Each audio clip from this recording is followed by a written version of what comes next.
কে প্রশ্ন করলেন? পয়গম্বর ঈসা। এই ঈসা কে? আমার নবীর উম্মত হবে। সুবহানাল্লাহ বলেন।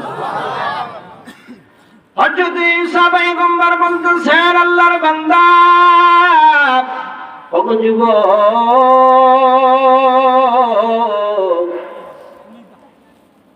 তুমি কেন কান্নাকাটি করো? কবরের ভিতরে কেন কান্দো রে বাবা? ওরে মুসলমান, আল্লাহর গোলাম যুবক মুরব্বী বাবা, ও হরিরাজপুর এলাকার যুবক, ওরে পর্দার আড়ালের জনম দুখনি মা, দিলের কানটা লাগাও, অন্তরের গাল লাগাও রে। ও মুসলমান, আল্লাহর গোলাম, আল্লাহর নবী ঈসা পয়গম্বর কবরের পাশে গিয়ে সালাম দিয়ে বলতেছেন, ও আল্লাহর বান্দা, কবর থেকে তুমি আল্লাহর হুকুমে দাঁড়ায়া যাও। মারহাবা গান।